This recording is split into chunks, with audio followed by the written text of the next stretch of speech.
Assalamu alaikum everyone. So let's solve exercise 5.2 chapter arithmetic progressions.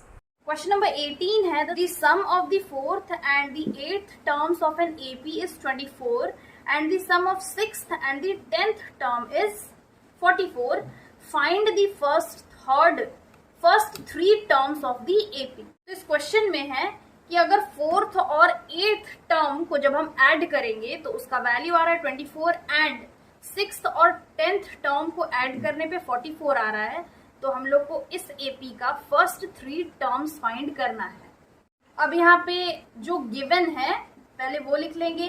Given है यहाँ पे directly according to the question लिख लेते हैं। According to the question fourth term यानी कि A4, एट्थ टर्म यानी कि A8, दोनों का वैल्यू क्या आ रहा है 24, दोनों का सम इज इक्वल टू 24। दूसरा है the sum of sixth term यानी कि A6 प्लस 10th टर्म यानी कि A10 इज इक्वल टू 44। अब यहाँ पे हम लोग को ये दोनों जो इक्वेशन है उसको सॉल्व करना होगा। देन वो अगेन एक इक्वेशन बनेगा, उसको सॉल्व करेंगे, देन फिर A और D का वैल्यू हम लोग फाइंड कर सकते हैं।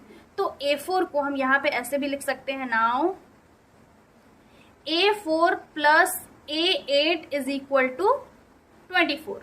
तो A4 को लिख सकते हैं A plus 3 into D, plus A8 को लिख सकते हैं A plus 7 into D is equal to 24। Then A plus 3D plus A plus 7D is equal to 24। अब यहाँ पे 2A है तो 2A हो गया और 7, 8, 9, 10, 10D हो जाएगा इज इक्वल टू 24। यहाँ पे हम 2 कॉमन ले सकते हैं तो ये हो जाएगा A plus 5D is equal to 2 common ले लिए हैं 24। तो यहाँ पे हो जाएगा A plus 5D is equal to 24। जो 2 है यहाँ पे मल्टीप्लीकेशन में डिवीजन में चेंज हो जाएगा, 2 1 ज़ा 2 2 ज़ा। तो यहाँ पे आ गया A plus 5D is equal to 12। ये हो गया इक्वेशन नंबर 1। अब ये जो सेकंड है that is A6 plus A10 is equal to 44, इसको सॉल्व कर लेंगे। A6 को हम लिख सकते हैं A plus 5 into D, plus A10 को लिख सकते हैं A plus 9 into D is equal to 44। Then यहाँ पे हो गया A plus 5D plus A plus 9D is equal to 44। अब यहाँ पे सिंस चारों क्या एडिशन है तो ऐड कर लेंगे। ये हो जाएगा 2A plus 9, 10, 11, 12, 13, 14 is equal to 44। Again यहाँ पे 2 हम कॉमन ले सकते हैं तो ये हो गया A plus 7D is equal to 44। Then again A plus 7D is equal to 44 divided by 2, 2 1 ज़ा 2 2 ज़ा 2 2 ज़ा। तो यहाँ पे आ गया A plus 7D is equal to 22। ये हो गया इक्वेशन नंबर 2। यहाँ पे हम लिख सकते हैं फ्रॉम इक्वेशन नंबर 1 एंड 2। दोनों इक्वेशन को हम एलिमिनेशन मेथड से सॉल्व कर सकते हैं। तो ये हो जाएगा A plus 5D is equal to 12। दूसरा है A plus 7D is equal to 22 by subtracting.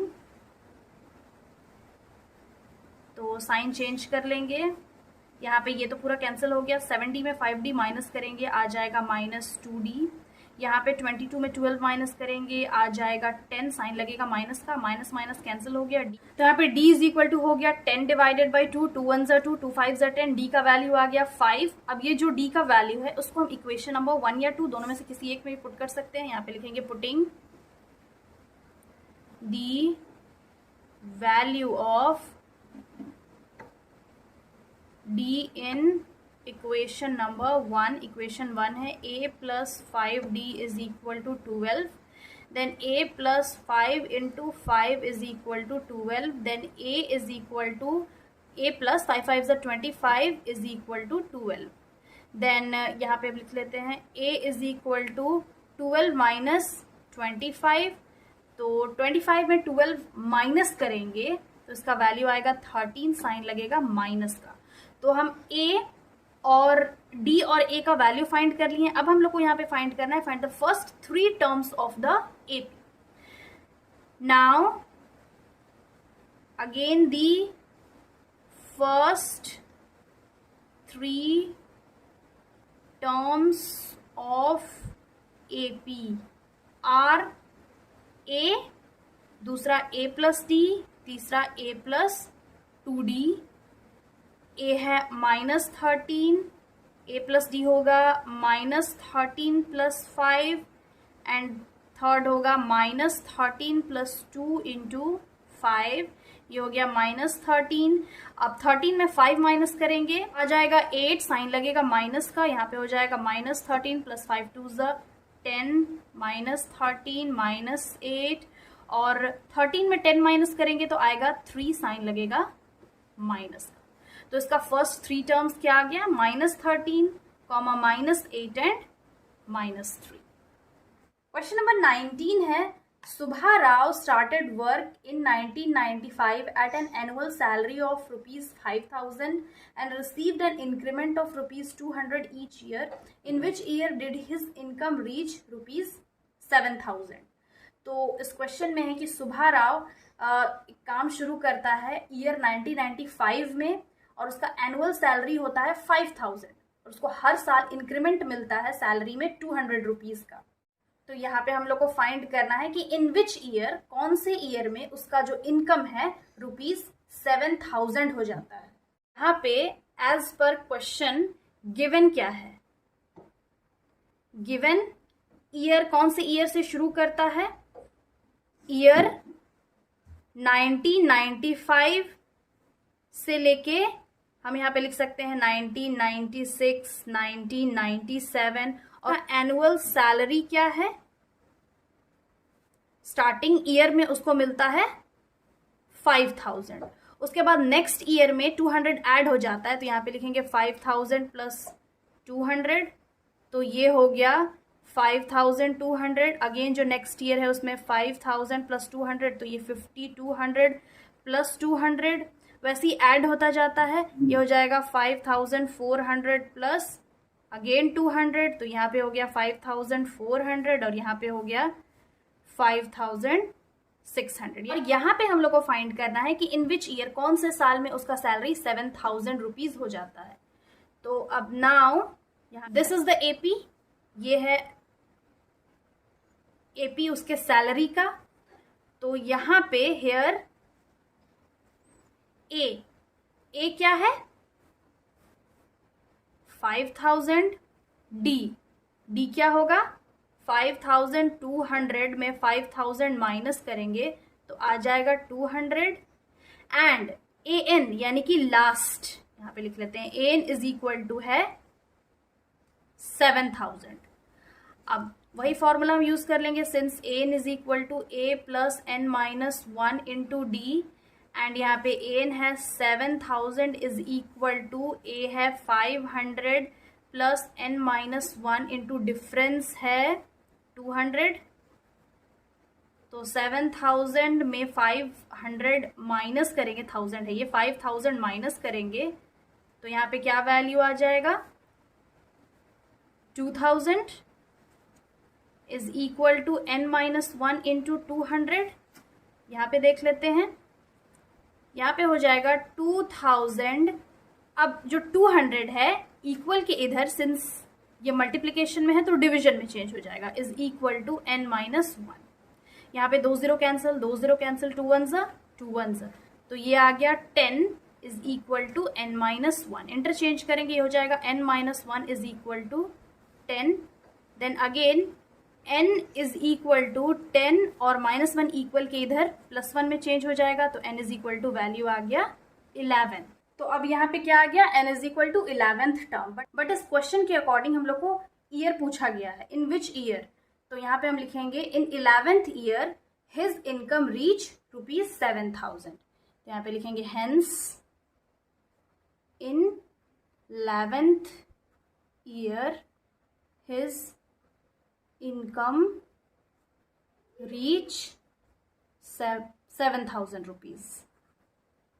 Question number 20 है, Ramkali saves ₹5 in the first week of a year and then increased her weekly savings ₹1.75. If in the nth week her weekly saving becomes ₹20.75, find n.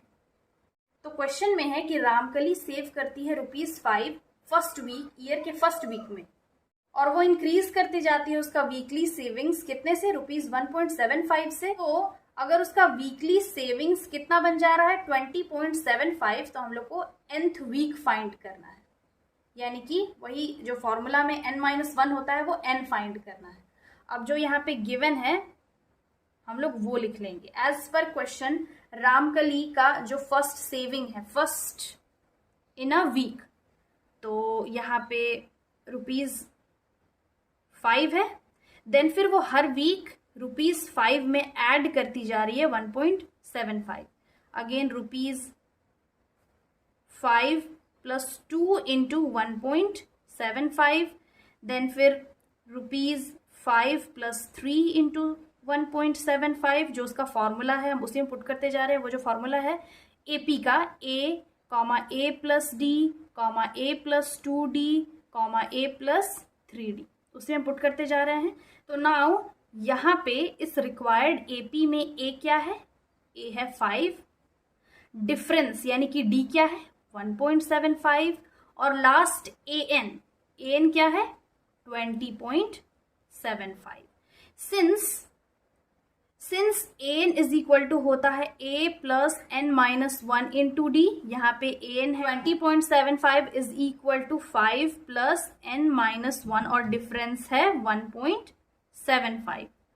तो यहाँ पे हो जाएगा 20.75 -5, because इधर plus में है, equal के इधर माइनस में चेंज हो जाएगा, n-1 × 1.75।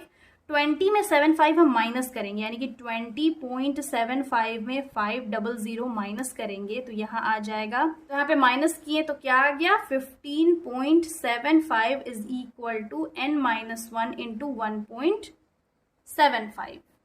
तो अब यहाँ पे 15.75 डिवाइडेड बाई 1.75 हम लोग कर सकते हैं, बिकॉज ये जो 1.75 मल्टीप्लीकेशन में है, इधर हो जाएगा n-1।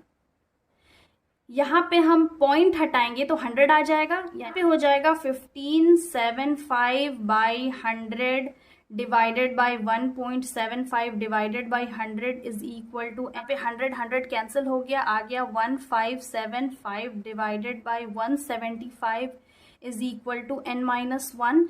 इसको अब 5 से कैंसिल कर सकते हैं हम लोग, 5 3 ज़ा 15, 2 कैरी, 5 5 ज़ा 25, 5 3 ज़ा 15, 5 1 ज़ा 5, 6 7, 5 5 ज़ा 25, अगेन 5 7 ज़ा 35, 5 6 ज़ा 30 एंड यहाँ पे 1 कैरी चला गया, तो ये हो जाएगा 5 3 ज़ा 15, 7 5 ज़ा 35, 7 7 ज़ा 49, 7 8 ज़ा 56, 7 9 ज़ा 63, तो यहाँ पे आ गया 9।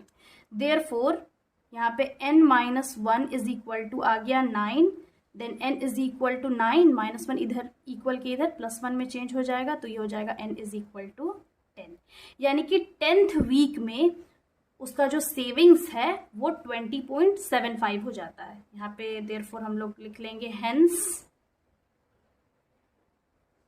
इन the 10th week her saving becomes 20.75 rupees. कौन से वीक में, 10th वीक में। So this was the last question of this exercise. I hope समझ में आ गया होगा। Again I will be back with the next video solving the questions of the next exercise. Till then have a nice day. Thanks for watching.